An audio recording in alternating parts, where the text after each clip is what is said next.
Hey guys, Metal Driver 89 here, bringing you another WWE Elite review. Today I'll be looking at Series 77, Miss Elizabeth. Looking at the sides of the box, you see an image of Miss Elizabeth on both sides. The back of the box features an image of Miss Elizabeth, a very brief bio, description of this figure, and the rest of the figures that are in this wave. Miss Elizabeth is built from Louisville, Kentucky, and the description states, as manager of the Mega Powers, the First Lady of WWE had an itsy-bitsy, teeny-weeny surprise for the Mega Bucks at SummerSlam 1988. Alright, now that we have looked at the box, let's go ahead and open this figure up and take a closer look at Miss Elizabeth. Alright, and here is Miss Elizabeth out of the packaging, but first, let's take a look at the accessories that she comes with. So she comes with interchangeable gripping hands, and that's pretty much it for accessories. Then looking at the head sculpt, it looks really good. I think it does a really good job capturing the likeness to Miss Elizabeth. So the way the face is sculpted is done very well.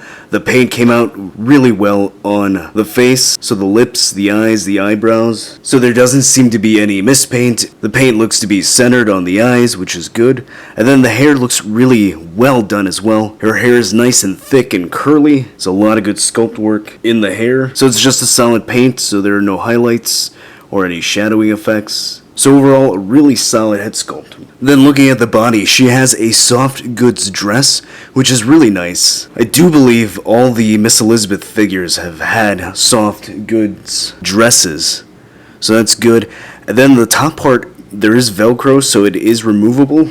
So when you do that, you do see a yellow top underneath. However, this is meant to stay on. The lower part of the dress, the skirt, that has Velcro as well on the side, and that is removable, which you can go ahead and do. So you can give her her second look of this attire. As at SummerSlam, she came down to the ring with the skirt and removed this, revealing a shorter skirt. Then looking at the arms, she has her wrist and her forearm painted yellow with the red up here. Paint came out pretty decent. It could have probably used an extra coat of yellow paint to give it a more solid look. On the other side looks pretty decent as well. She has nail polish on her fingernails, which turned out pretty well. And looking at the lower body, so the bottom is just a red bikini bottom. The legs are a solid paint, and the heels are a solid yellow. So not a whole lot of painting done on the figure, but I think it's well executed and it looks pretty good.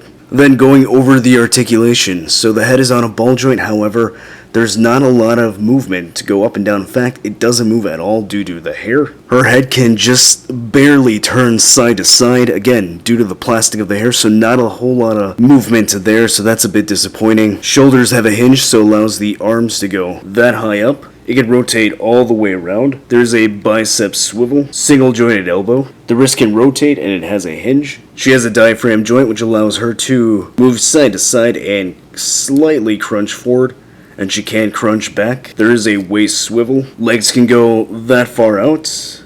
They can go that high up. There is a cut at the thigh. Double jointed knees. Ankle can go that high up, that far down, and there is no ankle pivot.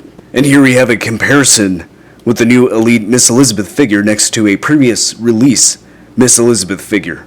Alright, so what are my thoughts on the new Miss Elizabeth Elite figure? I think it's a pretty solid figure. I think if you're a fan of the golden era of wrestling, this is a figure you're definitely going to want in your collection. And it'll look great standing next to your Randy Savage and Hulk Hogan figure. And I do think this is better than the previous Elite Miss Elizabeth figure. So I think this is one that you definitely want to pick up. So this was a shorter review. So for the next couple Elite 77 reviews, they are going to be a little shorter. And I'm not going to be showcasing a slideshow like I usually do with my reviews. So once I'm done with the next two Elite 77 reviews, I'll go back to showing a slideshow at the end of the videos. But if you did like this review, go ahead and hit that like button. If you're new to the channel, subscribe so you can see more WWE Elite reviews. And I'll see you next time.